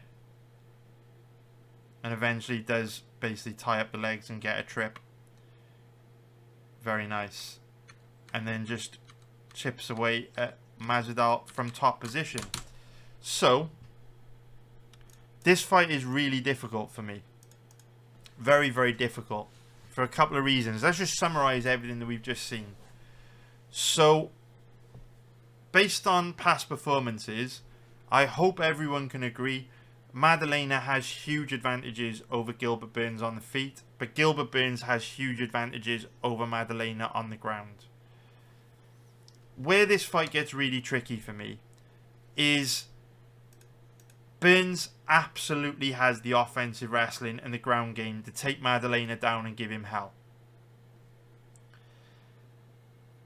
But Maddalena has shown that he knows how to work his way back up to his feet and he knows how to defend takedowns. Will Maddalena have learnt from the Hafez fight? Will he go back, watch that fight, realise that he literally just scraped out a win against a guy coming on 3-4 days notice and understand that he can't make those mistakes against Gilbert Burns or he doesn't stand a chance? What's very difficult about capping fights like this is that Maddalena has shown us that he knows what to do. He has the technique to defend against Gilbert Burns' offensive wrestling and ground game. But mentally, we can't trust him to make the correct decisions in fights. But he has the ability to do so. So this is one of those matchups where Maddalena could come in this weekend, look significantly better than usual. You know, not jump on those guillotines. Show more urgency to pop back up to his feet when he gets taken down. And give Burns hell on the feet. It's tricky. It's very tricky. If I were betting this fight, I think you have to take Gilbert Burns. For me,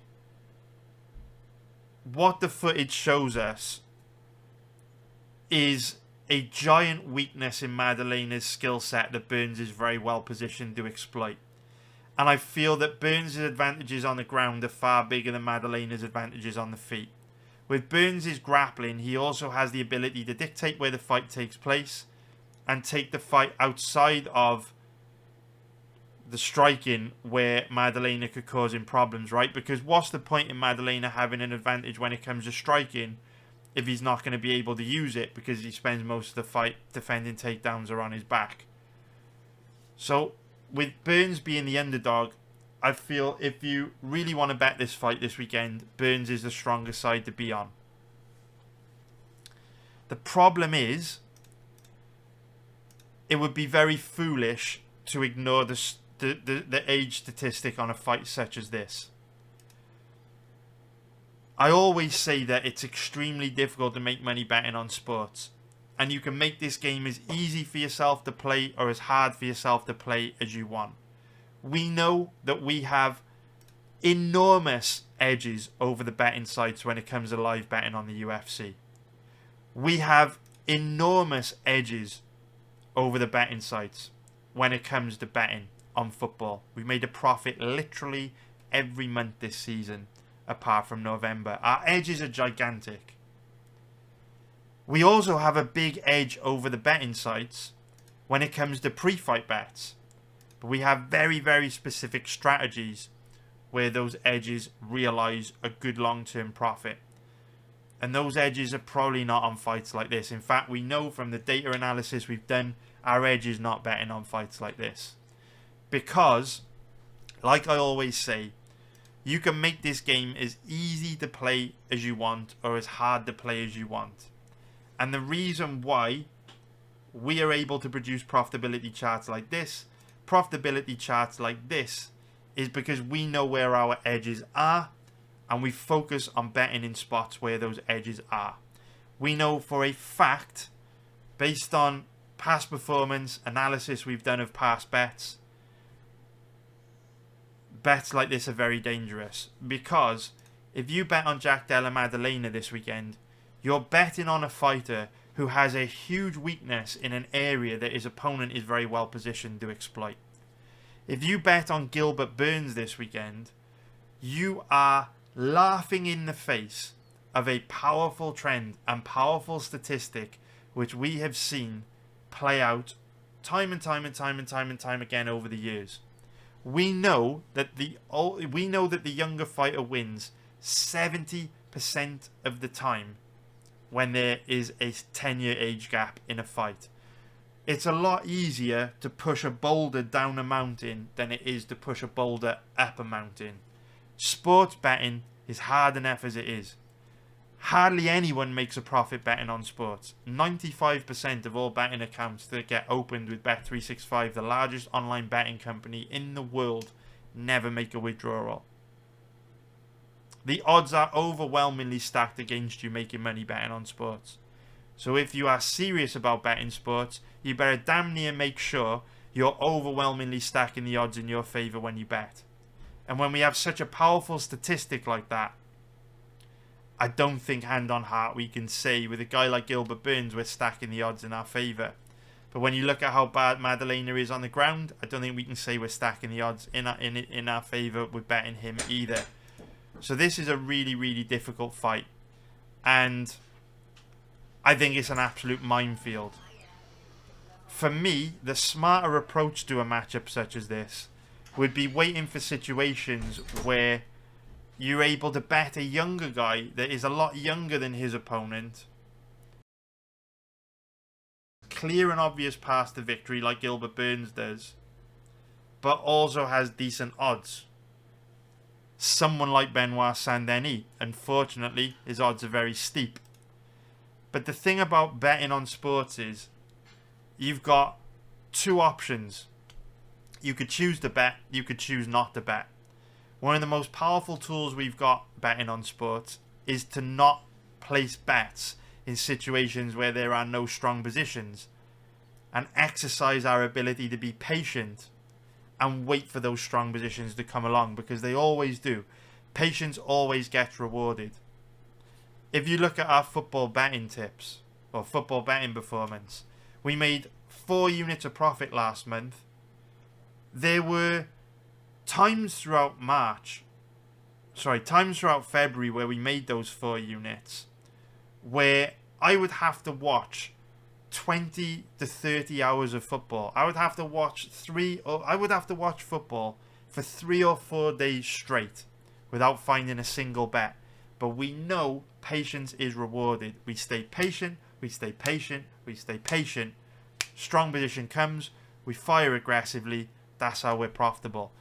Fights like this, man, fucking minefield. So be very careful if you bet them. For me, Burns gives you the better risk to reward ratio for sure, but he's 10 years younger than Maddalena, and you're fighting a strong trend, strong statistic if you take Burns this weekend. But I think you're fucking crazy if you bet Maddalena, personally, based on the footage that we've seen.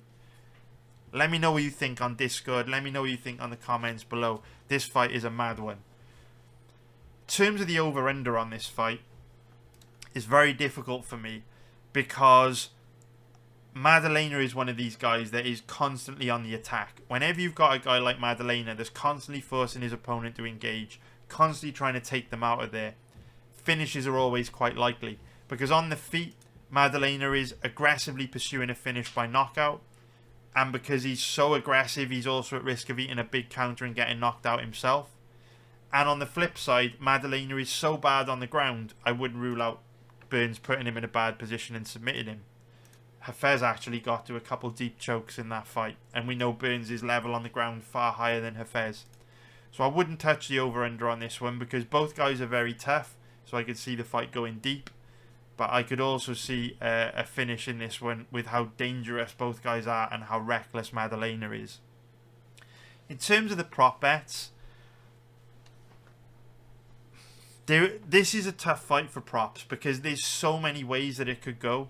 I could see Maddalena outworking Burns, winning a decision. I could see Maddalena knocking Burns out. I could see Burns basically taking Maddalena down, lying on him for 3 rounds, winning a decision. I could also see the ground games being so far apart in terms of level that Maddalena just drowns on the ground and gets submitted easily.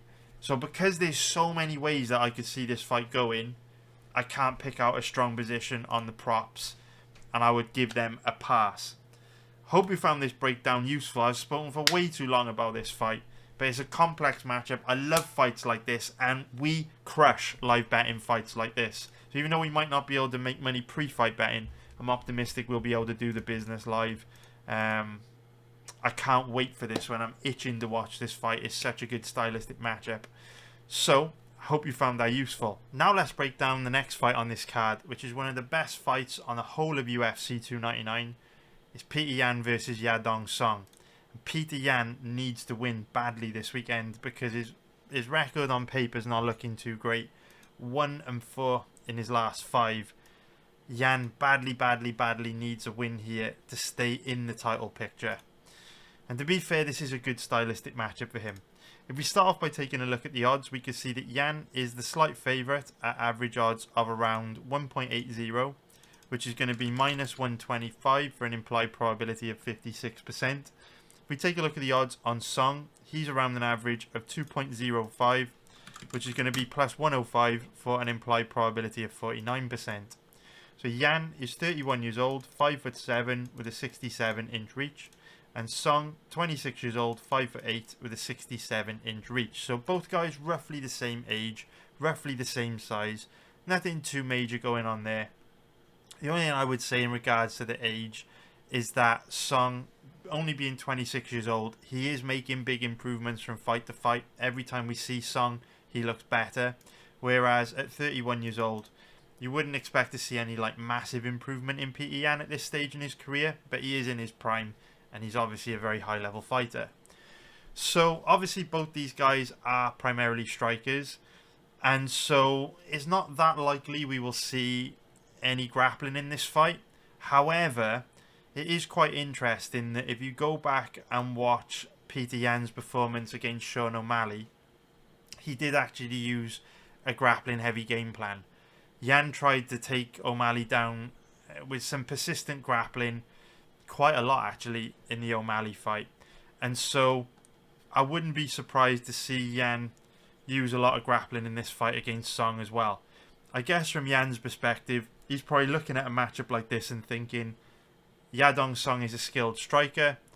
why risk getting knocked out or losing a stand-up fight when I may be able to take this guy down, causing problems on the ground, or at the very least disrupt his flow and rhythm on the feet by mixing things up with takedowns. So based on Jan's performance against Sean O'Malley, I wouldn't be surprised to see some grappling from him in this fight. And he does have an advantage over Song on the ground.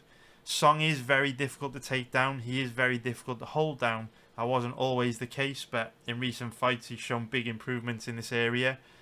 But I do think Peter Yan can kind of disrupt Song and make it difficult for him to get into a flow by mixing up Yan's high-level striking with reactive takedowns that could really throw Song off. And even though Yan's not as good of an offensive wrestler as someone like Ricky Simone, in some ways Yan's grappling is more difficult to deal with than Ricky Simone's, because even though Song dealt relatively well with the threat of Simone's grappling, Yan presents a different challenge to Song than Ricky Simone, because Yan is far more capable of disguising the takedown entries with his high-level striking than Simone will be able to. Simone's going to be a lot more predictable because Song doesn't have to worry about as much with Ricky Simone striking. So styles make fights. That makes for an interesting dynamic between the two. Now when it comes to striking, both these guys can be a little bit frustrating because they're both excellent. They're both so good, but at times they're very passive. At times they just don't do a whole lot. And a part of this is because they're slow starters. A part of this is because they frequently compete in 5-round fights, so they're trying to pace themselves over 5 rounds. But it's still kind of frustrating to watch. If you go and watch Yadong Song's last 2 fights, he does very little in the first 2 rounds against Gutierrez and Simone. Looks kind of bad, to be honest with you. And while he'll probably be more aggressive this weekend, because this is a 3-rounder as opposed to a 5-rounder, it's still very difficult for me to trust guys like Peter Yan and Yadong Song, because all too often they do take long periods off in fights where several minutes will tick by where they haven't done a whole lot, and that makes it very difficult to feel confident in them going out and putting their stamp on rounds, which is a dangerous game to play in a jurisdiction like Florida, which quite honestly has the worst squad of MMA judges on the planet. If you think MMA judging is bad and the Nevada State Athletic Commission, wait until you see the scorecards these jabronis are going to cook up on Saturday night. Florida judges, truly, truly awful. And so when you've got a fight like this between 2 guys that at times don't do a particularly good job of putting their stamp on rounds, it's a fucking minefield for betting, because you know it's unlikely that either of these guys are going to do enough to really, really put it on their opponent and win rounds beyond all reasonable doubt. And so when we're dealing with Floridian judges, it becomes a dangerous game, dangerous casino game to bet fights such as this. Now in terms of how they match up from a stylistic point of view, they are 2 obviously very high level strikers. I think with Yan, he's better defensively, he's got better technique, and when he actually lets his hands go, he throws a higher volume of strikes and a more diverse range of strikes. Song isn't as technical as Yan. He doesn't throw with the same volume, but his shots are harder, more impactful, and he's a lot more dangerous. He has that raw power. But he's not as good defensively, he's not as tight technically, he doesn't have that diversity of attacks that Yan does, where Yan mixes things up with his kicks, his spinning attacks, his elbows, his boxing very nicely when he actually pulls the trigger. So, the way I look at this fight is, I favour Peter Yan in this fight, no doubt about it. I'm very tempted to bet Peter Yan. My problem with Peter Yan is the reason why he loses so many damn decisions is because he's a slow starter. He holds back a lot. If I could trust Peter Yan to just go out there and put it on Yadong Song for 3 rounds, I'd be all over him in the even money odds range. But all too often, he's a frustrating guy to watch where he just doesn't do enough. And you're just shouting at your TV for him actually to let his hands go. And instead he just tries to, chip away at his opponents and slightly edge them. That's a dangerous game to play in Florida with the worst judges in the world. Dangerous game to play. So, honestly, if I'm looking at how this fight's most likely to go, Jan's got the edge, but I'd be very surprised if either of these guys were to dominate this fight. I think this will be razor close, and very likely to actually go to a split decision with how bad the judges are. With that being said, I do think even though they're both very dangerous high-level strikers, this fight is quite likely to go to a decision. If you look at Peter Yan, he frequently goes deep in fights. You've got to go all the way back to 2018 to see the last time one of his fights ended before the third round. And if we look at Yadong Song, he also frequently goes deep in fights as well, with his last 3 going into the 4th round and beyond. And in fact, this fight probably would have gone to a decision, but the doctor stopped it. Yadong Song wanted to continue. Prior to that, you can see he also fought to a decent number of decisions. So this fight's very likely to go deep, even though they're both very dangerous. But because they're so dangerous, I wouldn't bet the over, because obviously the odds are very steep on the fight to go to a decision. They carry an implied probability of like 70%. So with how dangerous Yan and Yadong Song are, those odds aren't going to give you a very good risk to reward ratio. In terms of the most likely outcome is Yan by decision, but the odds aren't that much better than just betting him straight on the money line. So if you really want to bet this fight, I would say take Peter Yan. But it just bothers me how he just doesn't go out there and let his hands go. He just doesn't put it on his opponents. So I hope you found that breakdown useful. Thank you very much for watching. Take care, and I will see you in the next one, which will be next week's card now. If you like this video, please hit the like button. I'd really appreciate it. Subscribe if you haven't already. Good luck for this weekend. I hope you crush it. I hope you make loads of money. Thanks so much for watching for this long. I hope you found it all useful, and I hope you can use this research to punch the bookies in the dick very hard on Saturday night. Have a great week, guys. Love you all, and I'll see you all next week. Nice one, guys. Bye.